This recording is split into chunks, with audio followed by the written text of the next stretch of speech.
Everyone, प्यारे बच्चों, आप सभी का हमारे इस यूट्यूब चैनल पर स्वागत है। आज हम आपके सामने एक छोटी सी स्टोरी लेकर उपस्थित हैं।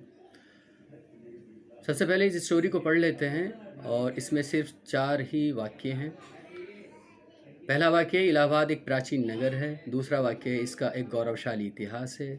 तीसरा सेंटेंस है, गंगा और यमुना नदियाँ यहाँ मिलती हैं। और चौथा और आखिरी सेंटेंस है, ये शिक्षा का केंद्र है। डिफ़िकल्ट वर्ड्स में यहाँ पर हैं प्राचीन, गौरवशाली और मिलना और केंद्र और शिक्षा।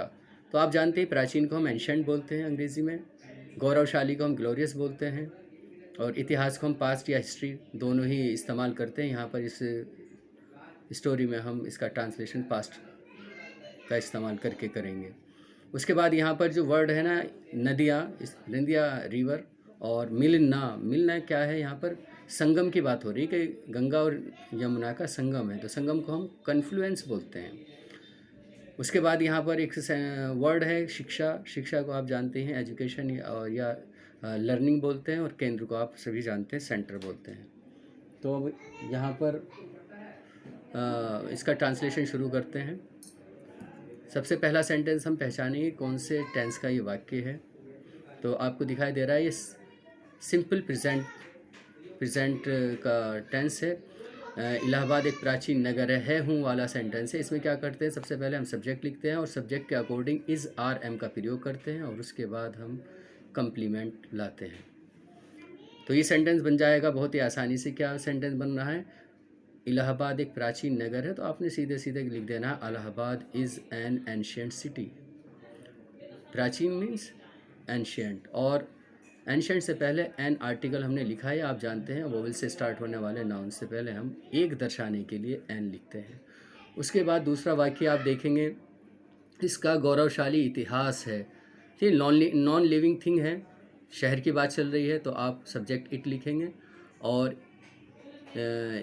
जब हम बात करते हैं कि मेरे पास 5 रुपये हैं या उसके पास कोई चीज़ है, तो हम पास के लिए हैज़ हैव का इस्तेमाल करते हैं। चूँकि सिंगुलर सब्जेक्ट है यहाँ पर इट, तो इट के साथ हम हैज़ का इस्तेमाल करेंगे। तो आप कहेंगे it has a glorious past.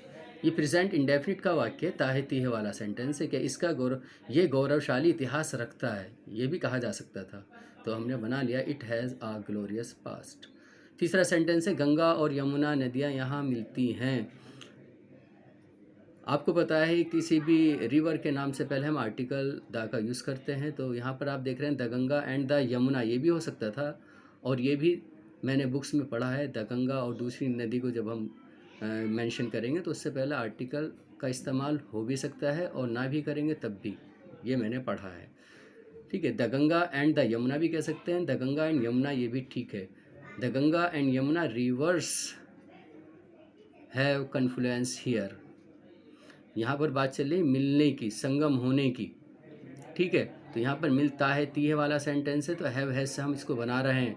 क्योंकि हमारा सब्जेक्ट प्लूरल हो गया है, दो नदियों का मेंशन कर रहे हैं, तो हम यहाँ पर हैव का इस्तेमाल कर रहे हैं। उसके बाद सबसे आखिरी सेंटेंस है यहाँ पर, ये शिक्षा का केंद्र है। तो आप देख रहे हैं नॉन लिविंग थिंग है, शहर की बात चल रही, तो आप सब्जेक्ट लिखेंगे इट, और उसके बाद आप इट सिंगुलर है इसलिए लिखा इट इज़, और केंद्र को आप बोलते हैं सेंटर। किस चीज़ का है, लर्निंग, ऑफ लर्निंग। तो आपने ये बड़ी आसानी से इस सेंटेंस को ट्रांसलेट कर दिया, ये शिक्षा का केंद्र है, it is the centre of learning.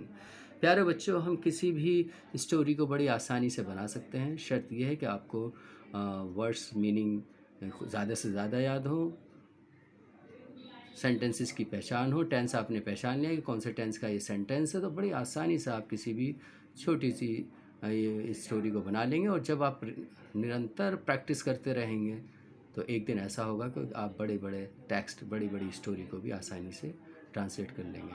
आज की इस वीडियो में इतना ही। हमारे चैनल को सब्सक्राइब करते रहिए, शेयर करते रहिए और कमेंट करते रहिए। अभी हमारा चैनल इसी तरह से चलेगा, आगे चलकर हम इसको और अच्छे से डेवलप करेंगे और एक अच्छा सा स्टूडियो बनाएंगे। तो हमारे चैनल को सपोर्ट करते रहिए। आज की इस वीडियो में इतना ही। Thank you.